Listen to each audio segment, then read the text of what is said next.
నరేంద్ర మోడీ అంటే డెవలప్మెంట్కి brand ambassador. గుజరాత్కి సంబంధించి అదే ఆయన్ని అన్నిసార్లు ముఖ్యమంత్రిగా చేసింది. ఆ తర్వాత ప్రధానమంత్రి కావడానికి అదే వేదిక అయింది.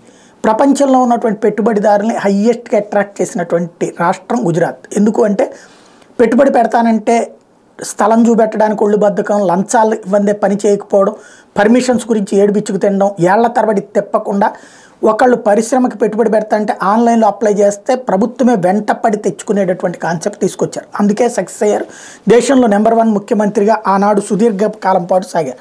ఇప్పుడు అదే నరేంద్ర మోడీకి సంబంధించి కీలకమైనటువంటి అంశం ఏంటయ్యా అంటే 2023లో కొత్త పెట్టుబడిదారుల నమోదులో మహారాష్ట్ర, గుజరాత్ని వెనక్కి నెట్టి దేశంలో మొదటి స్థానానికి వచ్చింది ఉత్తరప్రదేశ్. తద్వారా గుజరాత్లో నరేంద్ర మోడీ లేని లోటు, అదే సందర్భంలో ఉత్తరప్రదేశ్ని ఒక ఆర్థిక శక్తిగా, ఒకప్పుడు కేవలం లేబర్ని పంపించేటువంటి సెంటర్గా, లేకపోతే పేదరికానికి కేర్ ఆఫ్ అడ్రస్గా ఉన్నటువంటి దానిగా మార్చగలిగారు యోగి ఆదిత్యనాథ్.